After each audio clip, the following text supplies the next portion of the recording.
Record. Yes.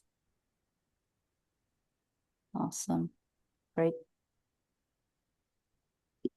Hi, everybody. Welcome in. Glad to see so many people joining us, and thanks for your patience while we just get up our slides and get everything settled for us presenters. Um, I think we have about 25 people here, so that seems like a good place to get us started. If you don't know me, I'm with Charlotte Fall with Resilient Palisades, and I'm the program coordinator for their Electrify the Rebuild campaign. And I first just want to kick it off by saying a huge thank you for you all showing up today and being willing to learn about electrification. I know Zoom's not a fun platform all the time. Everybody's probably fatigued from all their webinars. And 5 p.m.'s not always the greatest time, but when is. So, with a little bit of that, I'm going to introduce Resilient Palisades a little bit more if you don't know about us, what the Electrify the Rebuild campaign is, and then I'll kick it off to our partners at Elephant Energy after that to dig into this education on why heat pumps are a great option for your rebuilds. And yeah, you can go to the next slide, Alondra. Thanks. So if you don't know Resilient Palisades, we're a 501c3 nonprofit, volunteer-led with a few staff since the fires. And the mission is since 2019 for those volunteers to lead these campaigns to create local action and tackle the climate crisis. That's looked like engaging Palisadians, local businesses, schools, and other organizations to really develop a more sustainable way of living. And why this matters now so much is because the Palisades has this opportunity as we do rebuild from this greatest home loss event in LA history to do so in a safer and healthier and more sustainable way than before. And so today I'm really hoping that you guys gain information that might take you one step closer to achieving that goal. So you can switch to the next slide there for us. And so you do realize that Resilient Palisades has been involved in this fight for much more than just since 2025 with the fires. I want to share a bit about what we were doing before that. Resilient Palisades has members embedded in the community. They're passionate about tackling the climate crisis, and they've created these different campaigns since 2019 to help folks take action. We had 50 homes install solar before the fires. We're working on creating a microgrid to connect those homes and create energy resilience and independence from the grid. We have a zero waste and composting campaign for free reusable bags. Those are still being handed out at lots of our events to this day. Our water and landscaping campaign for native landscaping, protecting gray water, watershed protection, and composting. Our vegan solutions, if you don't know, we're having another Veg Fest this April 19th for Earth Day. And so you should come out and enjoy vegan food and learn about how vegan eating can help the planet and protect all of our living people here. Our clean air and water. We also had a campaign to support free electric leaf blowers and supported over 1,000 homes that are serviced by electric leaf blowers transition from off of gas, which is huge and a huge part of why we're here today. And so that's helped lay the foundation for the Electrify the Rebuild campaign. And what we're doing now with the campaign is really supporting residents with simple guidance like this webinar today, we hope proves that to be able to take a step forward in electrification. We really envision the Pacific Palisades as a neighborhood scale resilience hub powered by solar and storage, battery storage. And that can create independence from the grid when power outages happen, when future disasters happen. So you can rely on your own home as a safe and comfortable place.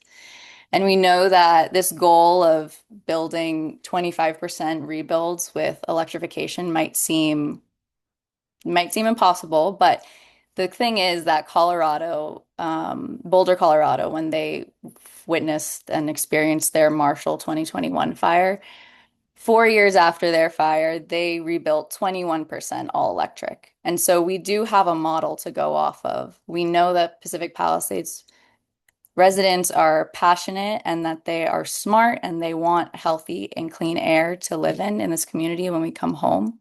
And so we know that, and we push you all to try and open your arms and hearts to learning about electrification, even though rebuilding the same with gas infrastructure can seem like a simpler way forward. We want to help you all adopt a safer way of living. And we hope that with this education today, we're not saying everybody's going to go all electric. We just want to say take one step and learn about heat pumps. Maybe it's take one step and learn about solar on another day. But today we're here to learn about heat pumps and how your air and heating systems can be much safer for your homes. And I'm really grateful to have Alejandra and Akanksha here from Elephant Energy to help us learn about those solutions. And with that, I'll kick it off to you all. Great. Thank you, Charlotte. And this is a beautiful introduction. I don't have a slide about us at Elephant, but let me tell you quick. And by the way, everyone, thank you for joining. If you have questions, I cannot see the chat, but someone else will be monitoring, and then we'll also answer most of the questions. Hopefully, we have time at the end, but please share your questions right now. Here at Elephant Energy, we help homeowners switch from gas to electric, and we know that overall electrifying your home, it's really hard. It involves a lot of moving pieces from knowing what type of equipment to get to navigating now basically the installation, right? Like coordinating lots of trades, electricians, HVAC, plumbing, all of that. So we want to be the easy button for any homeowner that wants to electrify. And the benefit of electrifying now that you are rebuilding, or most of you are rebuilding, is that you can get it right from the first time. That you don't have to be trying to fix something. You are building it from scratch. So you actually have the opportunity to do it right from the beginning. And then that's why I like to start on a little bit more on why electrifying matters. Just sharing a little bit more of context overall. There are three examples of three different states here in the US that actually reward homeowners with all electric homes. We know that in California, electricity is very high per kilowatt, and it might not look attractive at the beginning. But we have seen overall that the electrification movement is moving really quickly. It's evolving, policy evolving landscape really, really quickly. And for example, Massachusetts, end of last year, beginning of this year, released a rebate and sorry, a rate specifically for homeowners that have heat pumps. So there you have a reward for you using a heat pump. You get a cheaper rate per kilowatt. Same with Maine. They have what they call an electric technology rate for homes that have heat pumps and EVs. And then I thought, well, how about California, right? What do we have here? Right now, there are two utilities that are already amplifying and starting to do the work on this. They provide a higher baseline allowance, and that's PG&E and SCE.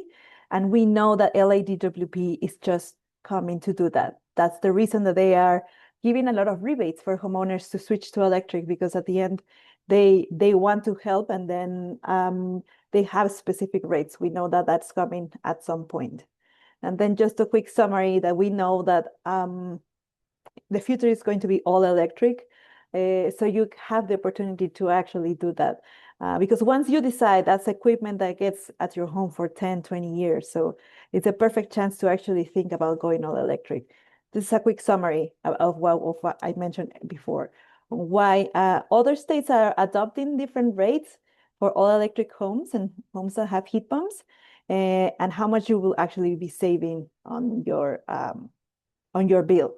So we know California is next. Some other more reasons on why to electrify. We have seen that when you don't when you have a gas system, you are burning stuff inside your home. You have a furnace that is burning gas. Therefore, all of those pollutants stay inside your home. With electric, you increase health and safety and improves indoor air quality. Heat pumps are known to increase comfort dramatically. Even before going all electric, the main reason people buy heat pumps is because they increase comfort compared to other systems. So we'll explore that further. It's a very type of quiet equipment. It will also add value to your home. We have seen homeowners sold their home with heat pumps, and they increase the value of the home for 4 to 7% on average. And overall, it's a more clean energy equipment for the planet in general. Because you're not burning any gas, specifically for heating, you are reducing your carbon emissions a lot, by 25 to 93%. And then I just recently attended a very interesting webinar about heat pumps as well. And they shared that gas is no longer a good investment. And I really like this graph, specifically that how it explains how much is it going to cost to operate all of these appliances, a heat pump, water heater, an EV charger. And yeah, the trend at the beginning looks a little bit high for sure, but because we know a lot of homeowners are switching to electric because of comfort, because of rebates, because of better for the environment, because of better indoor air quality. A lot of people are going electric. Therefore, we know that electric rates, we have trends that we have read in different papers where we have seen that the electricity is going to remain on an average line, as we can see here in the green line. However, for homes that still have gas, we have read many papers out there where basically saying gas is going to cost more than electric down the road. Some people say that can even quadruple, so you can see here in the graph. And then, yeah, because there's not going to be a lot of it's supply and demand, right? There are not going to be a lot of gas users anymore. That's why it's going to increase the cost, okay? So consider that as well. Upfront cost is important, but also going forward, how are you going to pay for heating and cooling your home and heating your water, okay? Now, more into a heat pump. What is a heat pump, right? So a heat pump is an equipment that has two pieces, the outdoor unit and the indoor unit. And essentially what it does, it moves heat from one side to another. So it works like the regular AC unit that basically when the AC is working, it grabs the warm air inside the home and brings it outside. The heat pump does two ways. So it's both ways. Whenever you want it to heat, it will grab the warm air, the warm heat in outside and bring it inside, and then vice versa during cooling. It doesn't move the air, so it's a closed system where that's a high misconception that it's a grabbing air and the air can be polluted outside and it's inside your home. No, it's a closed system and it's only moving heat with refrigerant, and therefore because it's using more of the laws of thermodynamics, it's actually very minimal electricity that it uses, and it keeps your house comfortable year round. Compared to other equipments, this equipment is very good, the heat pump, because it's actually always working, and I will share later how it's always working. It works in minimal quantities, and because it's very minimally working, this technology, it's always polluting, it's removing the pollutant inside the home. So it's always purifying the air inside.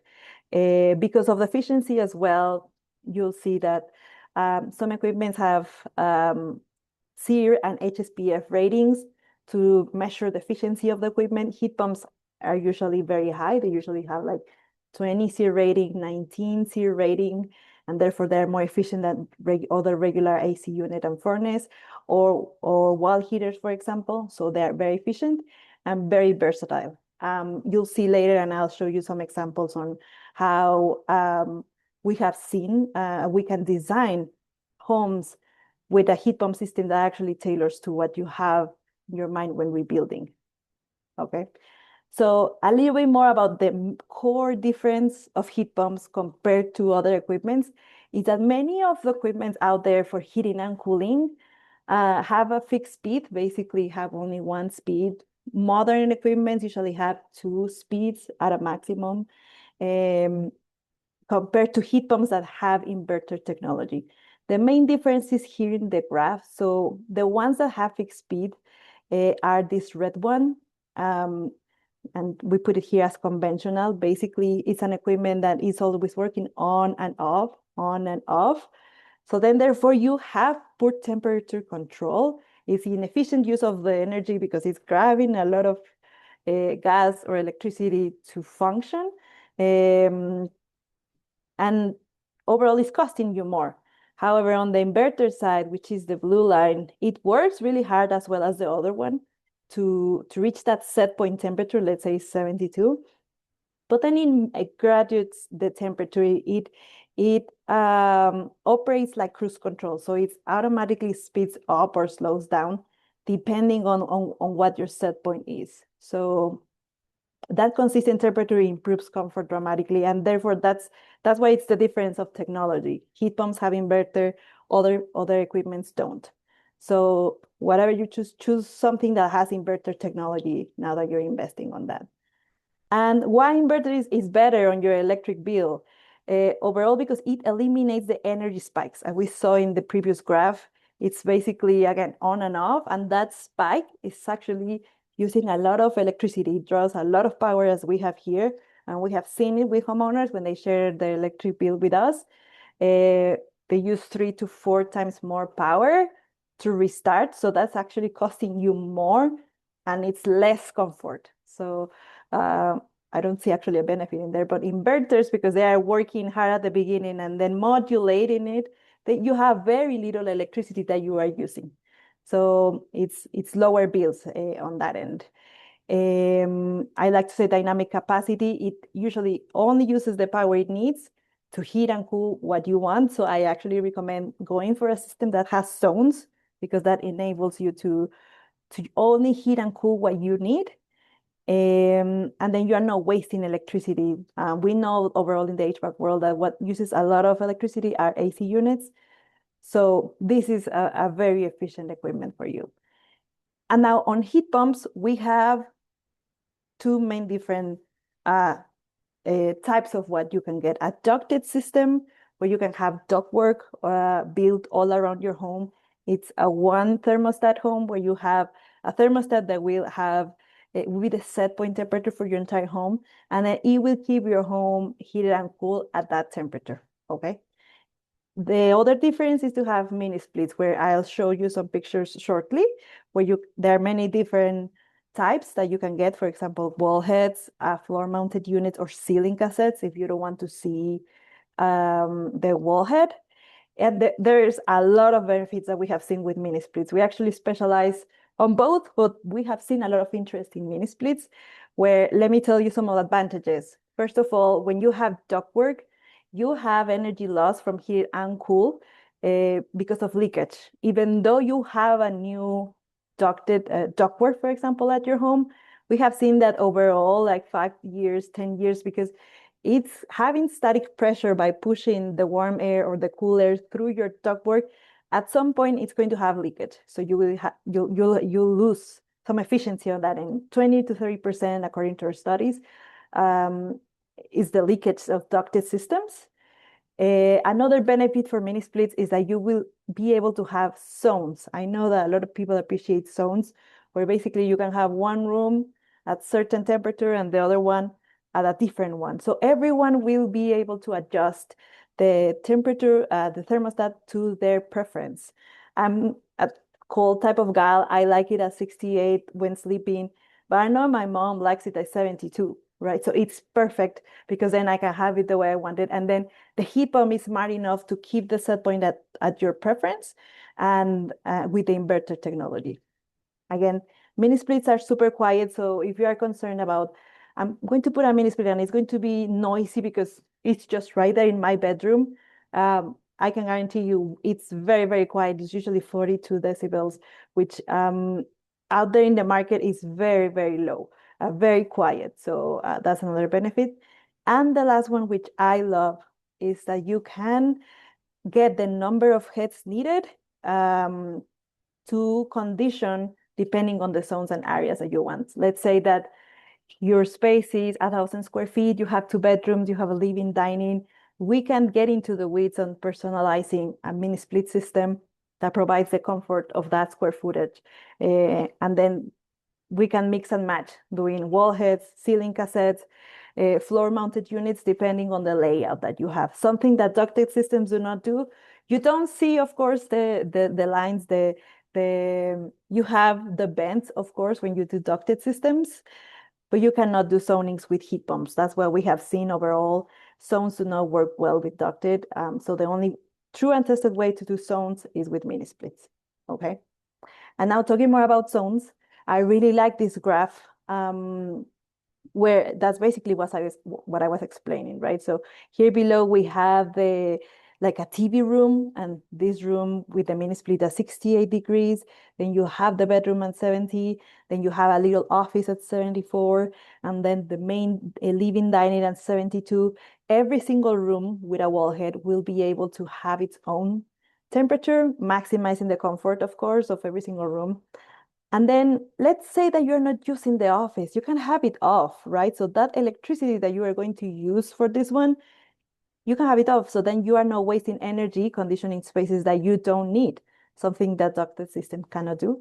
And then because you can have it to the temperature and the usage that you prefer, you maximize efficiency and savings with a ductless system. So I highly encourage for you to think on doing a ductless system. More cost comparison now on how much we have seen it costs to operate both mini split heat pump and ducted heat pump. And this is roughly on a 2,000 square feet home. And I mean, there are different rates, right? So the average cost per month to operate mini splits, we saw it was 75. And the average for ducted is 145. Essentially, the difference of 70 is because the homeowner was not heating and cooling the entire home, right? You have the capability to do that with a mini split heat pump. And then here we have also the annual cooling cost, 450, for ducted is 870, savings are 420 a year because of all of the efficiencies that we mentioned. And again, here we ducted because you don't have zoning, you have a lot of loss of efficiency of heating and cooling from 20 to 30%, as we mentioned. So overall, also operating a mini split, the operating cost is more affordable than ducted. Here are some examples of some of our recent installations. So you can actually see how does the wall head looks like. Well, great, here it is. It's not that bulky actually, and it can go in many places as long as we have some extra dimensions. And as I said, we can play with different types of indoor units. For example, here we have a ceiling cassette, which if you plan to add to your rebuild to your home an attic, this is a perfect mini split wall head to put in your home. So once you're planning now, if okay, it makes sense to do mini split, but I don't want to see the wall head, this is a very good option, which is not that intrusive, and a lot of people like them. And it again provides both heating and cooling per zone, so it's very good. Now, the third one option that you can have is floor-mounted units. These are less bulkier than the regular wall head. And let's say that you plan your home to have very big windows, and then you have a little space, for example, like here, you can still have a mini split and have zoning with a floor-mounted unit. Okay. Some people have asked me, how does the outdoor unit looks like? It's not that big, actually. We have done a lot of installations where we use a single fan Mitsubishi condenser. It looks like this. It's placed on a concrete pad, and then we will do line set depending on where you put the mini split. So it's not a big, and it's very efficient. Getting into the weeds, and if you guys would like to get into the weeds, feel free to reach out to us here at Elephant. Essentially, I really like this graph, this diagram, because we can show really quickly how from one outdoor unit, you can have three different options, right? Here we have two ceiling cassettes and one wall head. So that enables us to play and design the way the homeowner wants it. It adjusts to your needs and your preference. So for this home, this is a real design actually that we installed. This is a 2-ton outdoor unit, and the homeowner has 2 bedrooms. So one of the bedrooms, she said, I don't want the wall head, I want the ceiling cassette. We added a ceiling cassette. The other one, we added a wall head. And for her living room, we added a 1-ton ceiling cassette. And all of that was able to be designed in a Mitsubishi equipment. Okay. More personalization to a home. So this is another real example where the homeowner said, I want to have zoning in my entire home. Okay, great.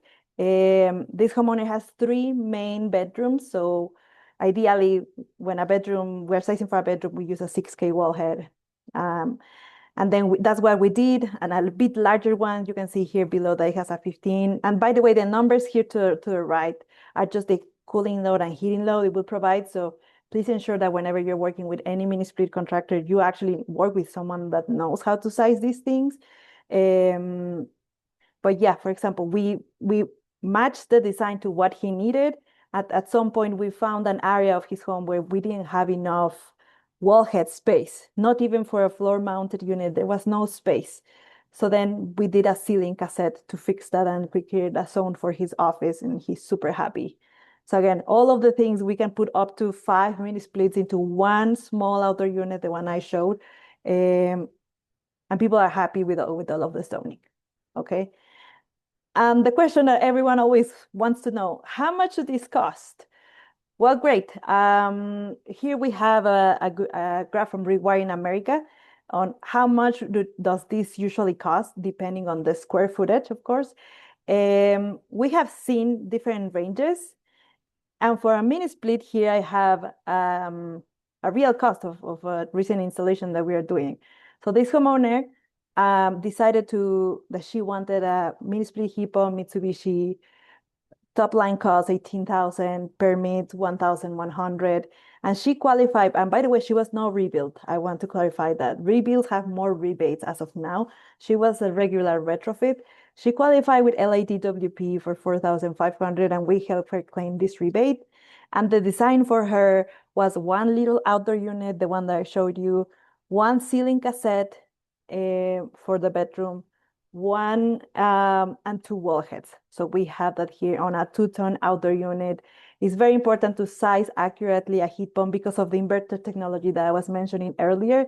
Oversizing will cause the equipment to short cycle and be an on and off type of equipment. So you're actually losing the benefits of a heat pump if you oversize. And we know that a lot of contractors are still learning how to size heat pumps. So I encourage you to reach out to us because we have seen a lot of oversized heat pumps that will not benefit you, okay? So this homeowner with a 2-ton and these 3 indoor units, she's more than happy with 3 zones now. And I really love when she came the first time with us. She said, I barely use the office, so I want zone there. And she doesn't use the office now, but she's using it as of now heating and cooling for the bedroom and the living dining, and she's thrilled, okay? And now more information about incentives, okay? So I know a lot of you are LADWP. So as of now, we know that for homeowners, there's a separate line of rebates that you qualify for, especially now that you're rebuilding. So we know that you can get up to 2,500 per ton. So an average 3-ton homeowner will qualify for 7,500. Get into the weeds, but heat pump water heater is 2,500. And we know that there is also a rebate from LADWP if you are planning to fully electrify your home, so no gas, they will give you an additional 10,000, okay? So, and Charlotte mentioned it really well. What if I don't fully want an electric home? You still qualify for an LADWP rebate, but if you are the type of homeowner that say like, I'm all in, I want fully electrify my home, well, great, you still have options. So right now, everyone is being rewarded that wants to put something electric at their home. If you want to go the extra mile, you qualify for more. And as you can see here, storage also, battery also qualifies for a rebate, putting a smart panel also. So you can qualify, mix and match in between 20 to 25,000 combining state and local rebates that LADWP and CalHEP is giving out there. Okay. And that's more about heat pumps. This was very quick, but I wanted to have enough time to answer questions up front that we have there. So Charlotte, if you can see the questions, feel free to let me know what those are. And here's our contact information. So if any of you, I know that Charlotte told me there are different ways, right? If you're ready to put a heat pump on your home, reach us out. Here's our contact information, and we'll be more than happy to help and guide you on this process and be your partner to electrify your home. Thank you so much. And just apologies, everybody. I wasn't able to be in the chat. And so shout out for my colleague Sarah for helping monitor the chat right now. We do have a couple extra questions that we were hoping you could answer, Alejandra, and I'll keep my eye on the chat in case anybody wants to pop in any other ones. We have a question from Myrna. She said, "We just moved back home and had a heat pump installed to replace our gas furnace. Yay. We are having trouble making the house cooler at night. It's a ducted system to use our existing forced air delivery. You have any tips?" Yeah, well, if you're having trouble to cool your home, it is like I don't know about the level of insulation that you have, but that will be one of the things. Make sure that the attic insulation is good, is up to code, that you have R40 or R60, essentially that maintains the building envelope of your home and keeps all of the conditioned air heated or cool inside the home so it doesn't go away. So that's the first thing. The second thing, which I hope it's not your case, maybe the heat pump was undersized. Okay. So we have seen when it's undersized or oversized, a lot of homeowners have trouble. So actually reach out to your contractor and ask them to come and see the indoor air handler unit, if everything is connected all right, and also to check the refrigerant lines. You want to make sure that your equipment has the enough refrigerant, so it's running and it's exchanging the heat whenever it needs to go. If there's not enough refrigerant, it cannot do the cycle that we explained at the beginning. Nice. We have it here somewhere. So basically, grabbing the refrigerant. Cool. If you need any more clarification, excuse me, Myrna, just drop another question in the chat. We can get that answered. And then I think if you want to, Alejandra, go back to the slides showing the different units. I think Alicia was asking how about for really large rooms with high ceilings, what kind of unit to use? Okay. And This one, Alicia, correct me if I'm not representing your question correctly, please. I love that question because every mini split can be sized depending on the square footage of that room, even if it has bolted ceilings. The units go from 6K BTU, the smallest one with Mitsubishi, of course, to 24,000 BTUs in capacity. Okay, so that's something that we will have to see at your home. How much is the square footage? And if it actually will work with one mini split, it might be the case that you need two in that room. But if we have seen, let's say it's 400 square feet and it has 15 feet high ceilings, we can get into the math and into the weeds. But yeah, we can size that overall. We can size the indoor unit depending on your square footage. The windows, we actually do a manual J to size both, to size the indoor unit and the outdoor unit. Nice. And this goes into our next question actually about how many outdoor units do you need? Great question. That depends on the home.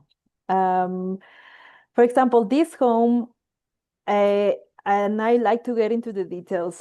So you can see here that this outdoor unit has 3 lines for 3 wall heads, okay? 3 indoor units. So this was enough for a 1,000 square feet home, okay? So that depends on your square footage. If you're planning to rebuild and have a 4,000 square feet home, I would say you need two. Exactly, you need 2 units.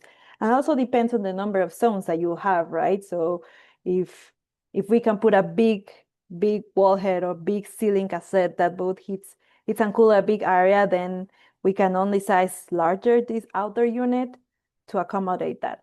So it depends on the square footage.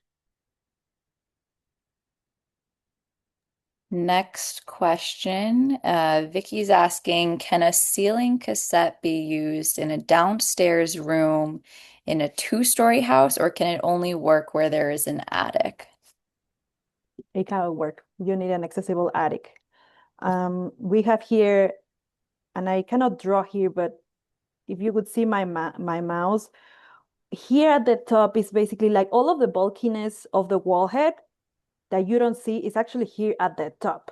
So that's the reason why you cannot do that because you need like some space to which is what makes it work. So all of the bulkiness, that's why we need an unfinished attic. For that room, that is I would recommend a wall head or a floor mounted unit. Thank you. There's a lot of options, so it's great to see the different customizations we can create in these homes. Another question Alicia asked, can the unit be placed on the roofs?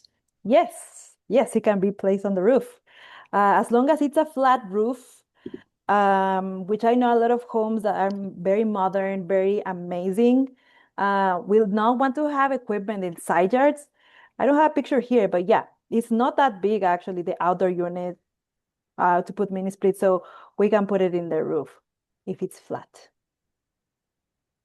Awesome.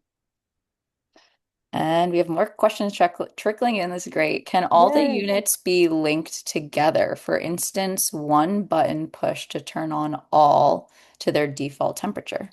Yes, yes, you can. They actually, all of the wall heads have, and getting to the weeds, all of the new refrigerant wall heads, which are all of these, have Wi-Fi, are Wi-Fi enabled, have Wi-Fi integrated. So you will have access to an app from Mitsubishi app where you can actually see all of the zones there, depending on the number of indoor units. So if you don't want to be with the like old school with the remote control, you can actually put and manage from your app, set all of the rooms to 70 degrees if you want.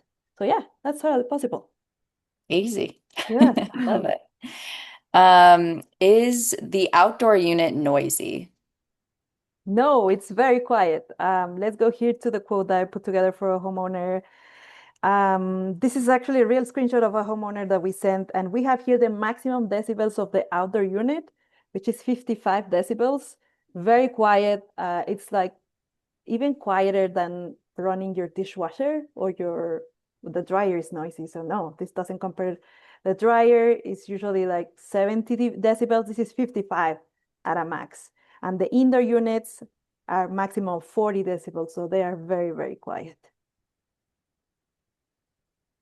Do you have a comparison of noise to a gas furnace by chance? Well, gas furnaces, I think those are a little bit quiet because they are burning, but the ones that do a lot of noise I've heard is the AC unit outside. Hmm. And those ones, because they are like, I've literally had homeowners say that was the noise he was doing. I would say AC units are like 90 decibels, getting to 100 when it's very hot. So of course they need to work harder. Um, and I've heard that it can be up to 90 decibels, which I've seen wakes people up at night. Nice. Alicia's here just saying that she had a heat pump at their rental. It was very quiet and in the backyard. And at night, you couldn't even hear it in their room. So at night, it was easy to fall asleep, which is great. One more question. Looks like we have, can the units be installed in a basement? Yes, they can be installed anywhere you have an accessible wall space. Exterior wall, ideally, as you can see, this is exterior. The wall head is exterior. As long as we have somewhere to run the lines from the outer unit to the indoor unit, yes, it can be installed in a basement. So does that mean there has to be like a little bit of the basement elevated above ground Right, to a little bit, allow yeah. access? Hmm. Okay, Hmm. Yeah. cool. John's wondering why you all emphasize mini splits. Heat pumps work fine in a well-insulated home. Yeah, we just thought about the benefits about zoning mostly and operating it. So based on our experience already putting more than 2,000 heat pumps, we've chatted with a lot of homeowners that have some certain preferences. So for some certain preferences, we know that not a lot of people know that what you can do with that. However, if you like ducted and it's a heat pump, then go for it. It's still a heat pump, so it's great.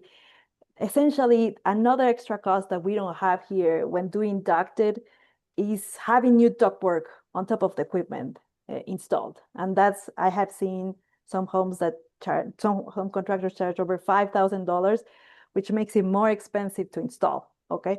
So overall, you don't have zones You pay more upfront, and it costs a little bit more to operate, but both have the inverter technology that we shared. So if you are one of the type of homeowners that you care and interested about having zones, about reducing your electric bill, about being very efficient, the mini splits is the way to go. But if you want a full system running to one thermostat, we do those as well. So that's a good option as well. Great. Um, is there any exhaust or smell from the heating element? It is not because it's fully electric. So basically, the way it is heating and cooling is grabbing the heat. And I know this sounds crazy. This is the first time I learned that. I was like, it's not, but it is. It's grabbing the heat from outside to inside with the refrigerant cycle. Um, and same when it's heating, it's going to cool your home now. It's grabbing the heat from inside the room to outside. So it's not burning anything. And to be able to use that cycle, is this the reason why your outdoor unit is connected to your electrical panel? To be able to, it's using the electricity to move that heat, basically. So no burning, no smell. Great. And then I'm not sure, I don't personally know this answer, John, either. I'm not sure if Alejandro will either. If anybody knows if the units can be installed beyond the setback, for example, within 5 feet of the property line.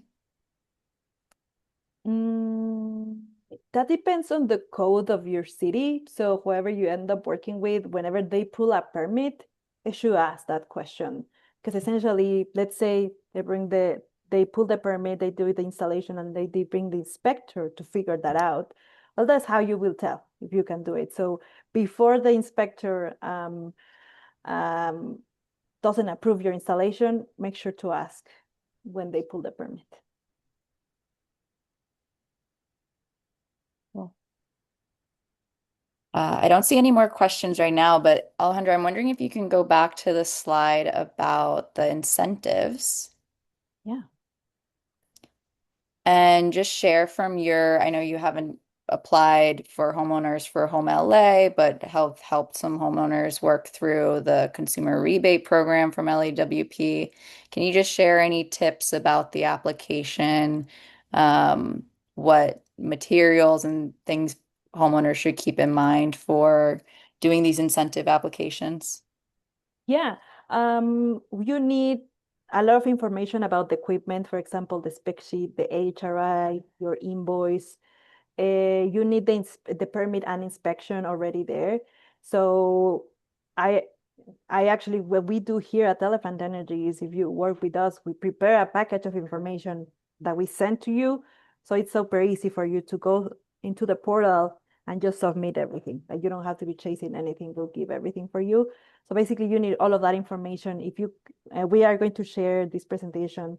If you search LATWP Home LA, you'll see there is a link where you can start an application for a rebate, and that's where the information is.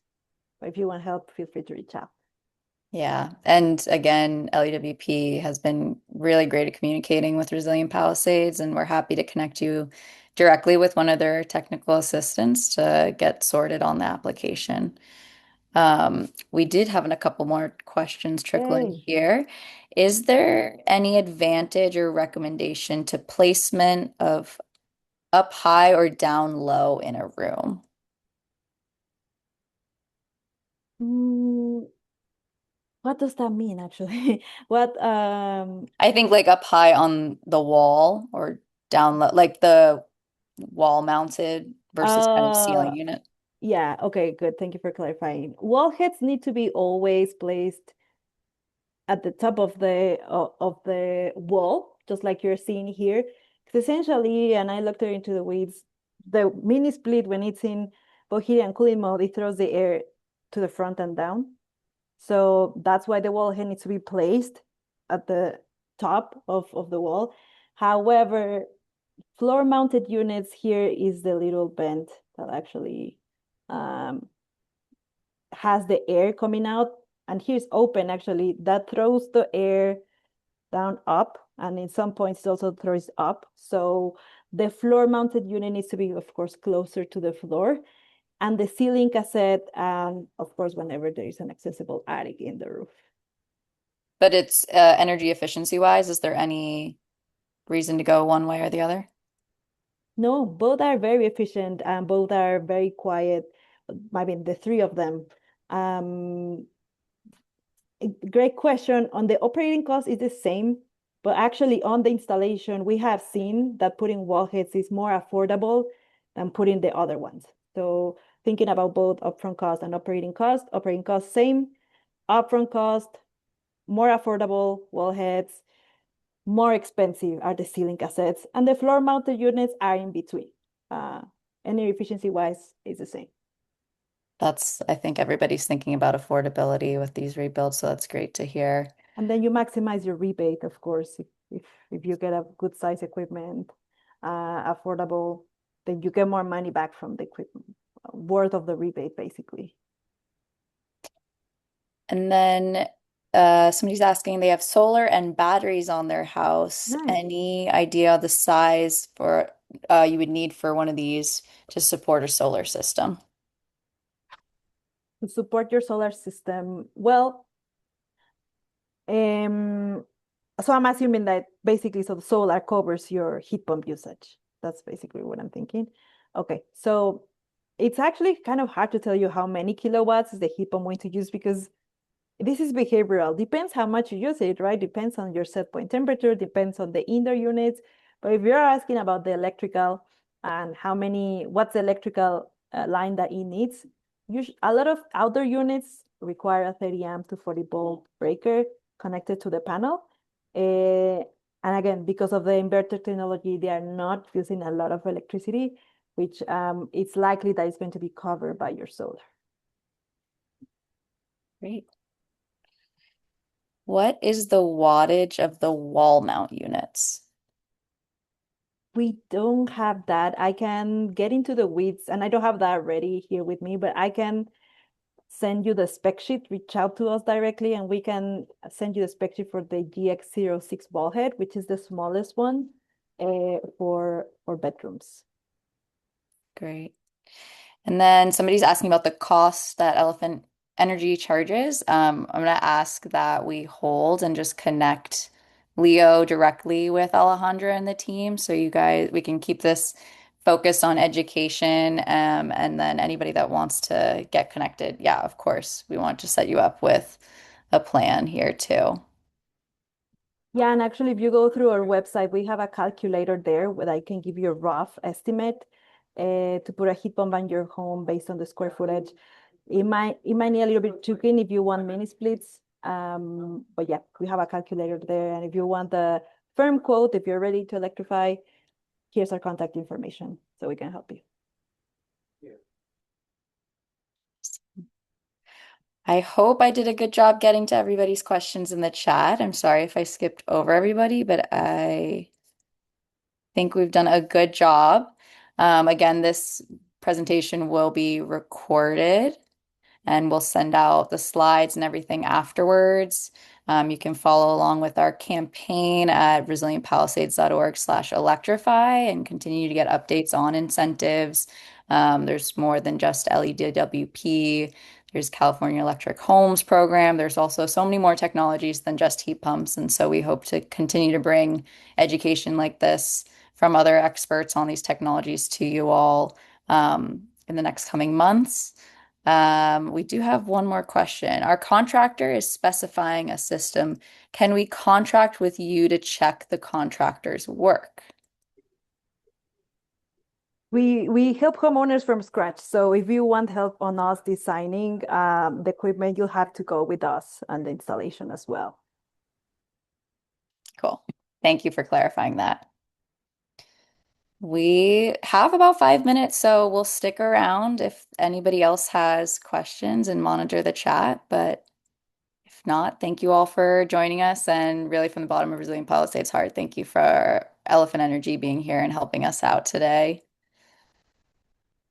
Yeah, thank you all, and thank you for the questions. This was a very interesting after now with all of the questions. I really liked it.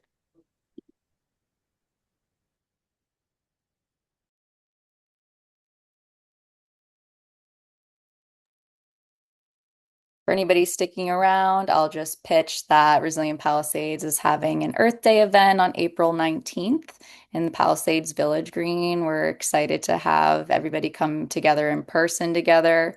We'll have some of our electrification partners and solar partners there, vegan food, family fun, and a great way to connect with your community.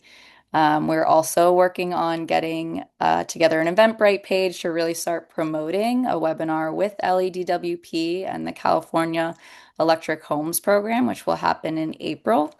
So you can learn even more about how you can save money and do these applications and stack those rebates together to get the most amount back in your pocketbook.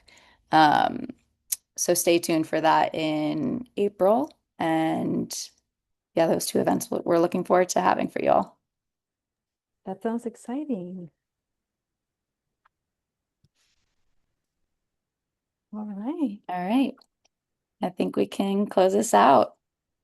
Thanks, Thank you. Alejandra. Thank you, Charlotte. And thank you, everyone. Take care. Thank you all. Bye bye.